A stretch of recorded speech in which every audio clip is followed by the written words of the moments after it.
What's going on YouTube? It's your boy Brian Walker, man, and I'm here to go over the home buying process. This is your biggest purchase of your life. There's no ifs, ands, or buts about it. You need to know what the heck you're getting into. It's not difficult, and it's also not easy. But at the end of the day, it's building equity. It's building generational wealth. This is something you can pass down to your kids, and your kids can pass down to their kids, and so on and so forth. This is what the rich people do. This is what the wealthy people do. You can do it as well. There's nothing stopping you. You have to have determination. Discipline plays a factor in it as well. And also, you have to know what you're doing. So let's make it happen. Step 1. Contact a realtor, man. There's a lot of people that try to go out on their own and do it themselves, and for the most part it doesn't pan out how they want it to pan out. If you don't know how to negotiate, if you're timid when you're talking to people on the phone, call a professional, because more than likely they know what to say, how to say it in order to negotiate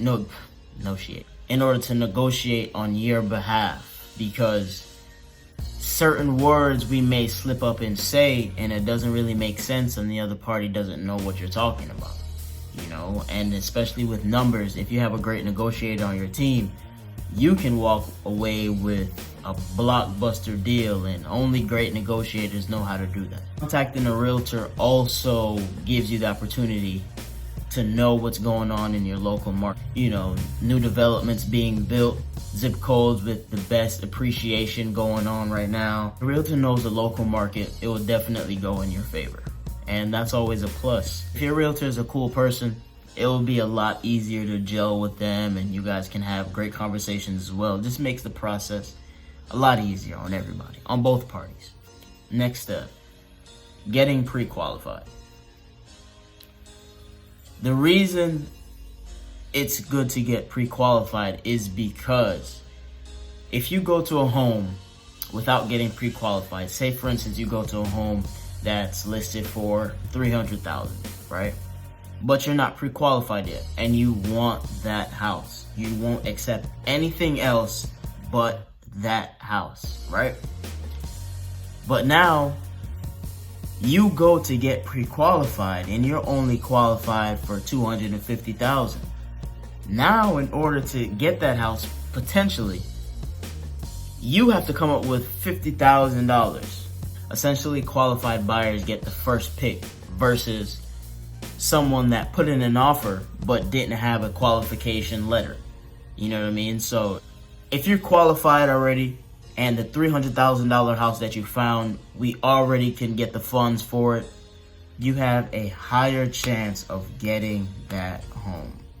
That makes your possibilities skyrocket. Just that small little letter. Get qualified first. That's our first order of business after finding a great realtor. And also, upon qualification, ask the lender about first-time home buyer programs. There are tons of first-time home buyer programs, but I'm gonna be honest with you, if you don't ask, lenders aren't really gonna tell you much about them. It's important for you to ask, because now they see that, look, you know what you're talking about, you know the options that are available to you.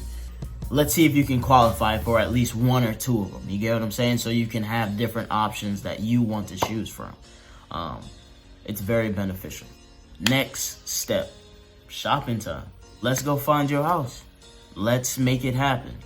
81% of buyers find us as realtors as a very helpful tool in the home buying process. It's hard. You're trying to go to different homes by yourself. You're not knowing what to look for. You're automatically supposed to go into the home, look at the ceiling and say, okay, there's a couple water spots. Obviously, something's going on with the roof.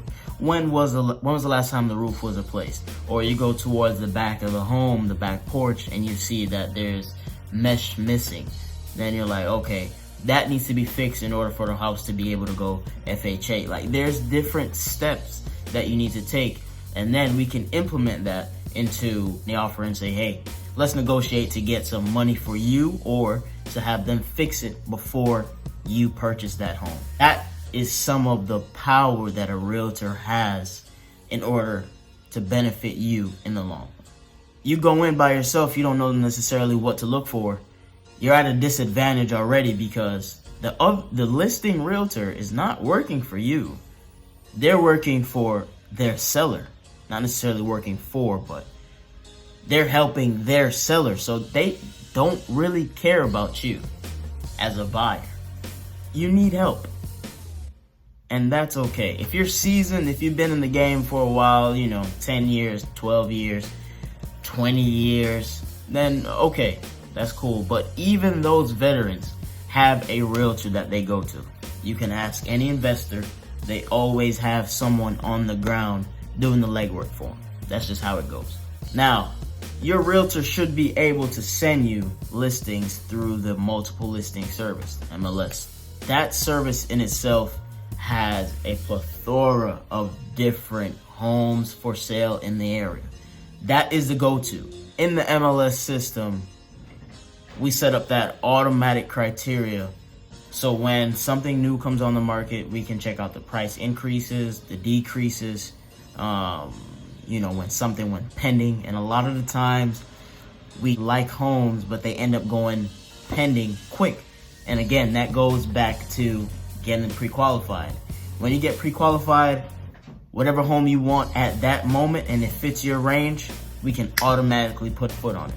The downside with Trulia, Zillow, Realtor.com is they aren't as accurate when it comes to like new listings and stuff like that, because sometimes they'll have like older pictures when they were listed back in like 10 years ago, or some of the pictures don't update, or if there's a new listing that comes on the market within the last 24 hours, it takes some time for Zillow to adopt that listing and put it on their website and their search engine. So that's the only downside for the most part. Your pictures can be deceiving, man.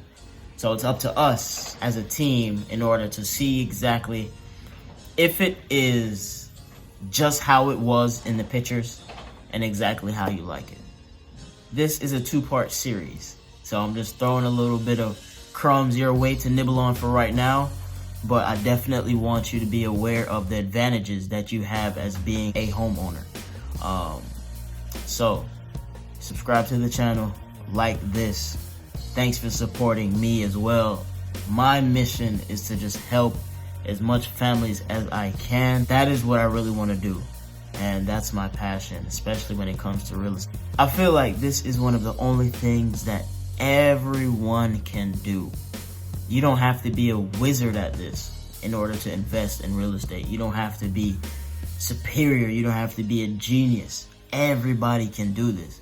And I want to make sure that I can help as much people do this as I can. So like, subscribe, tell a friend, share, please.